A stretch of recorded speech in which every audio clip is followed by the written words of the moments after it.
All right, everybody, welcome back to my video blog. Today is July 26th, 2019. I am back in Inglewood, Colorado, and for those of you still following along and wondering what's going on, thank you.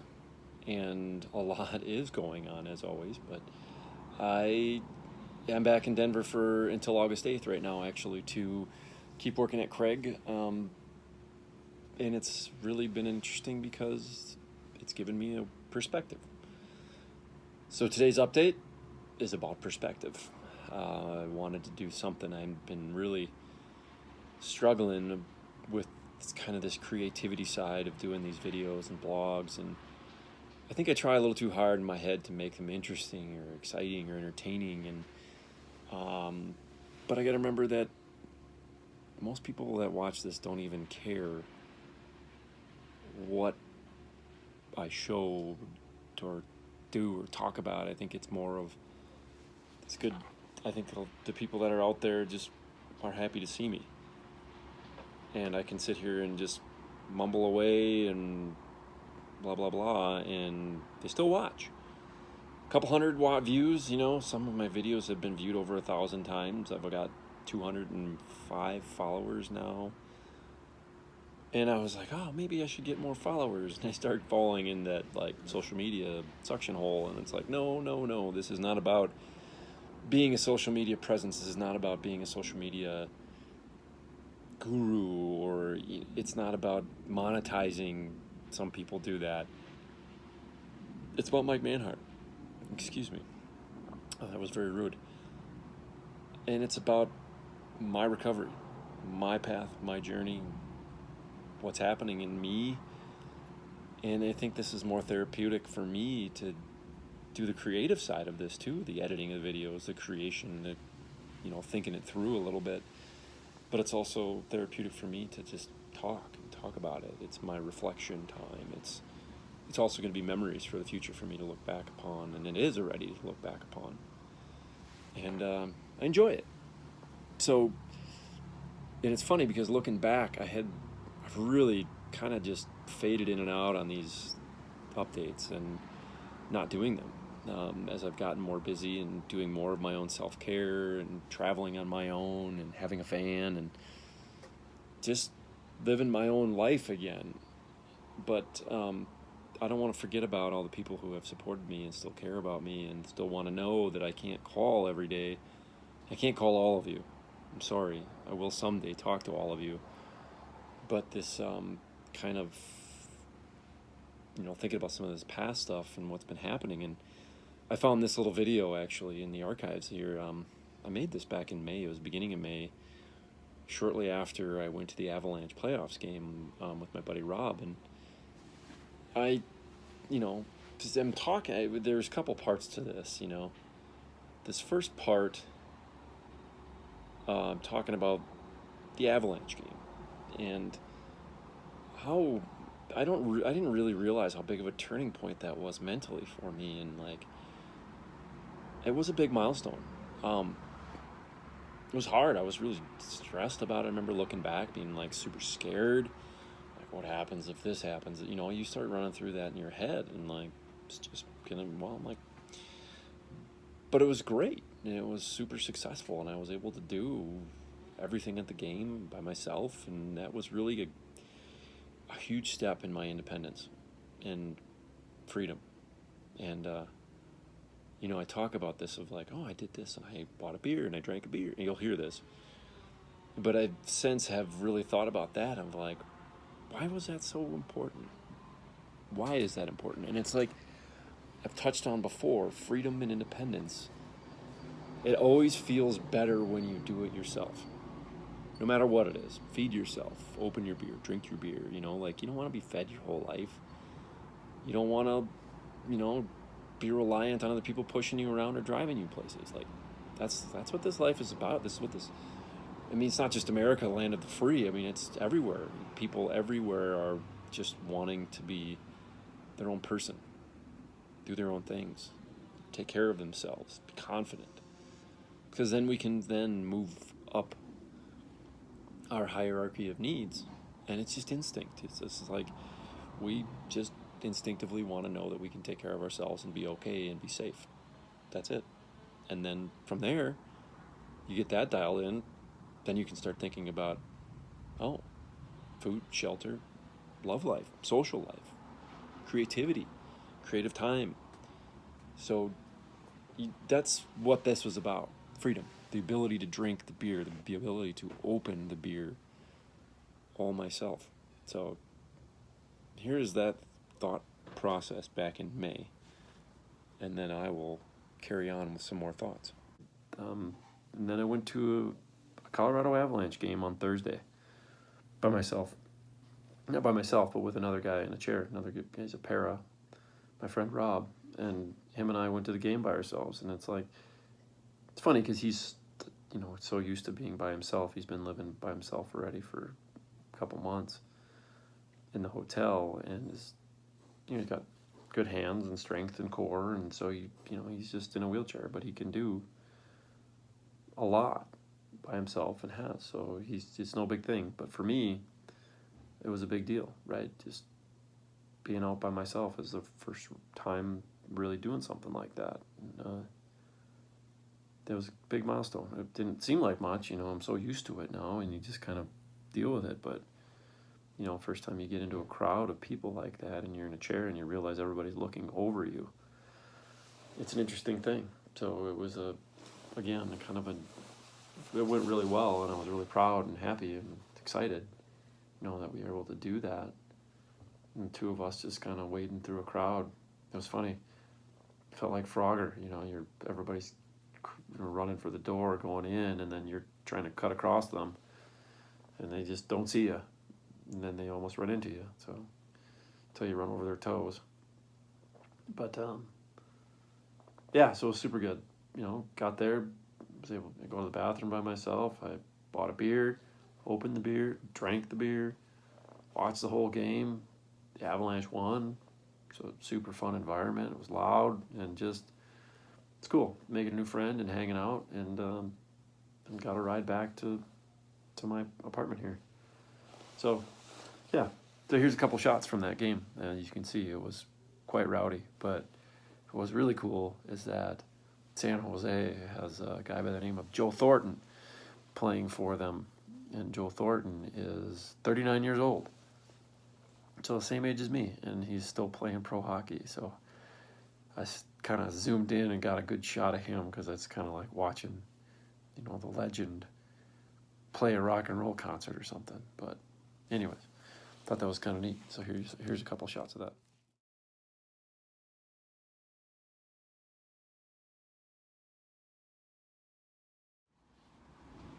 Cool, huh? Jumbo Joe Thornton. Pretty sweet. Sorry you didn't win the cup this year, Joe. Hopefully you're watching and you get another chance next year. Keep her moving, buddy. That's what I got to say to you. Been a legend, and I've watched you play alongside of me playing hockey my whole life. So yeah, that's pretty cool to see that. And thanks to Rob, wherever you are, I appreciate you and what you did. That was huge, taking me to that game. I don't know if I'll ever get to an Avs playoff game again, but it's just for going along with me. And, that's just, you give me confidence that way too. You inspire me because you do it yourself. So that perspective, though, now that I want to get into, now that I'm all teary-eyed and allergies, man, it's just terrible in Colorado right now. It's actually beautiful. The sun's out, it's 90 degrees again, no moisture in the air. And I'm about to take my power chair into Craig because I'm here in Englewood by myself. No van. I left my van in Minnesota. I have been from Englewood to Minnesota in a van in a road trip with my brothers Mike and Arno. I have been to Idaho, to Missoula, back to Minnesota, back to Englewood.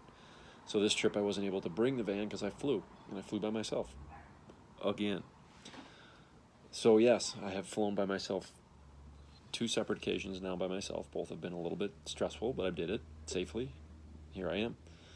And, the airport's easy.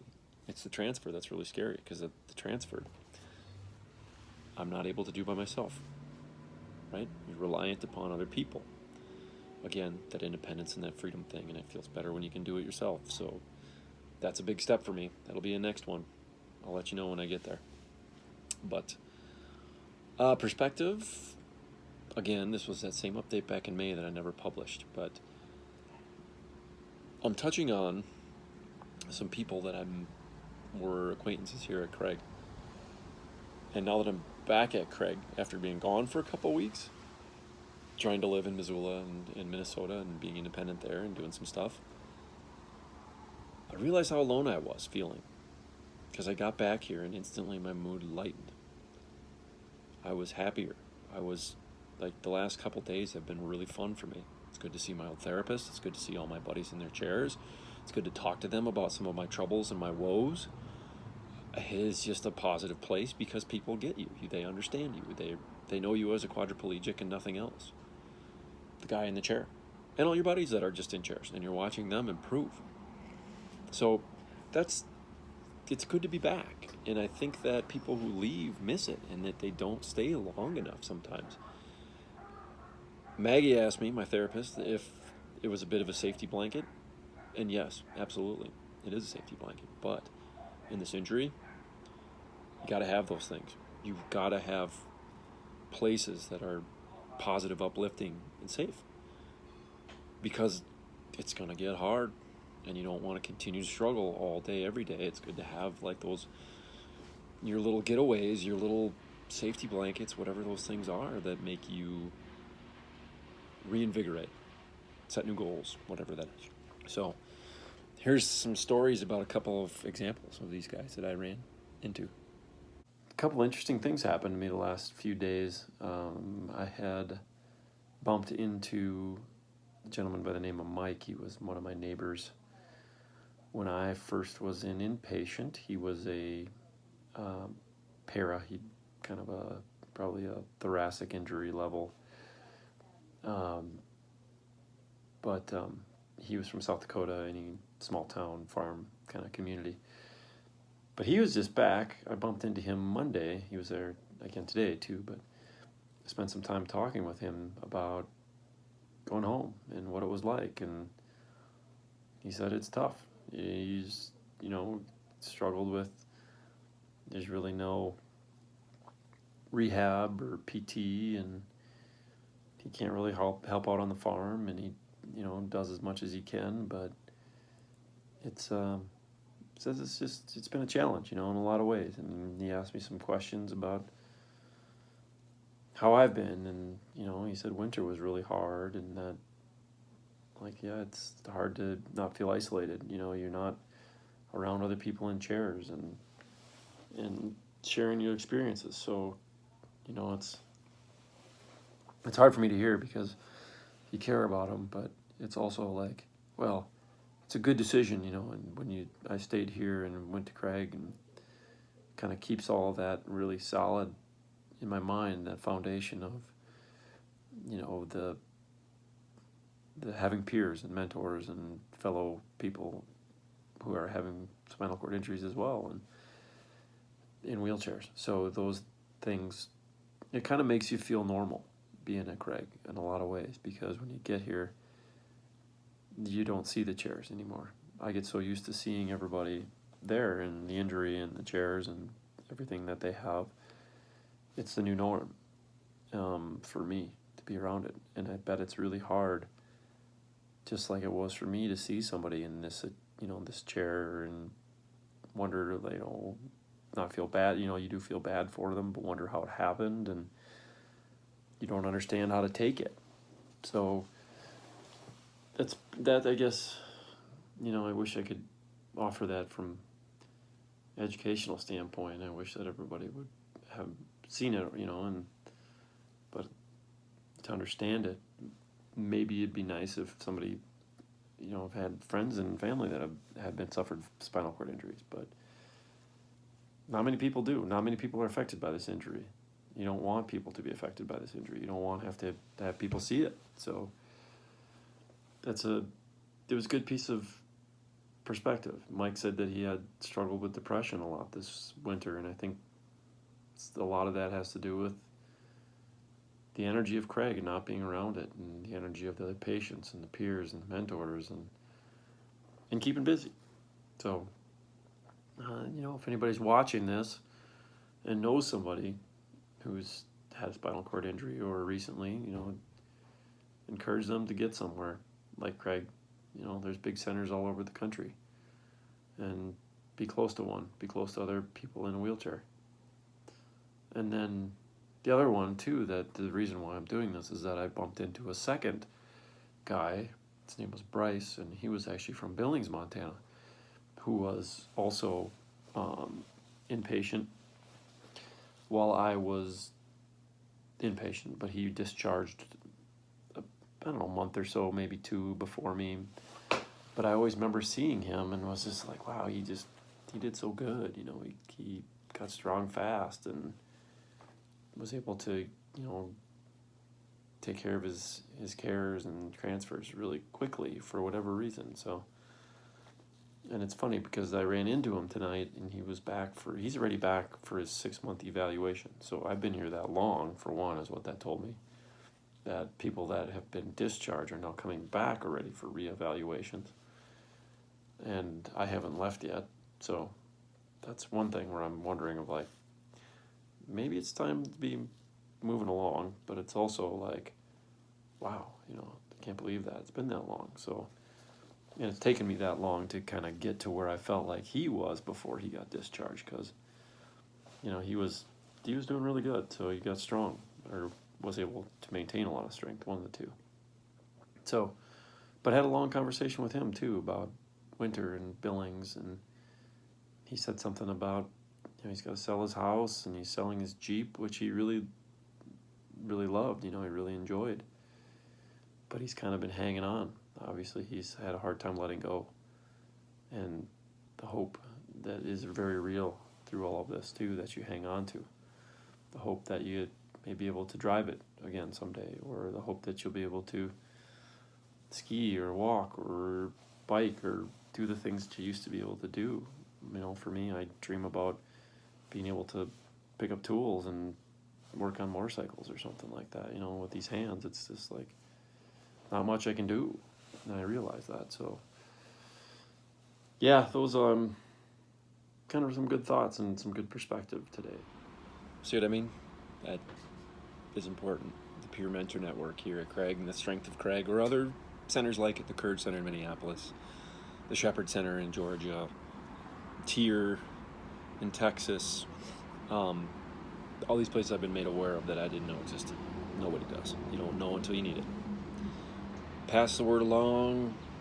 That's all I can say. So now, since I've been so delinquent, or not really delinquent, but just I've been absent, I guess, in updating people, and everybody wants to know what I've been doing.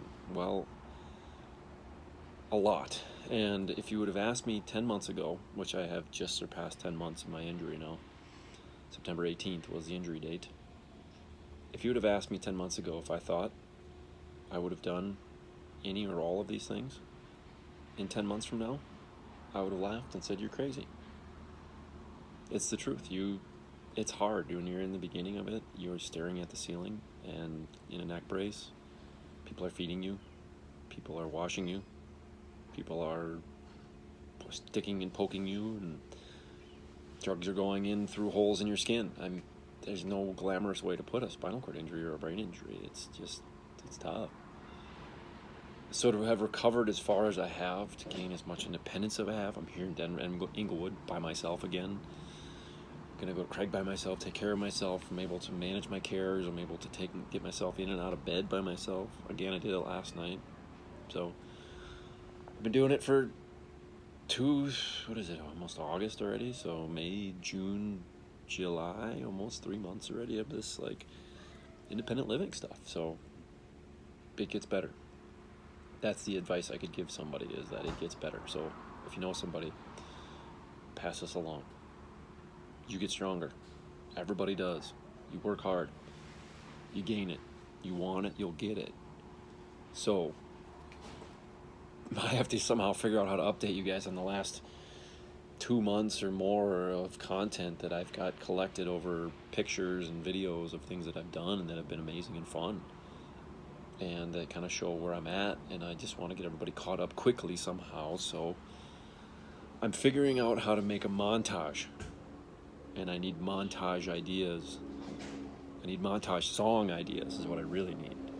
And I've got all sorts of cool pictures and shots and things I want to share. So if you've got ideas, pass them along. Good montage songs. And here's a little quiz. Out of these 4 things, which ones do you think I have done? So, multiple choice. Pretty easy. Check it out, and I will give you the answer on the next update. Ciao.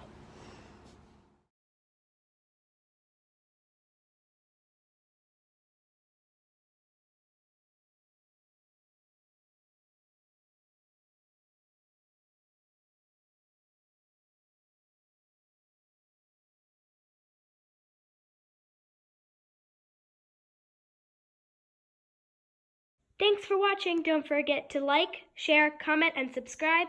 Turn on your post notifications so you don't miss a video. Bye!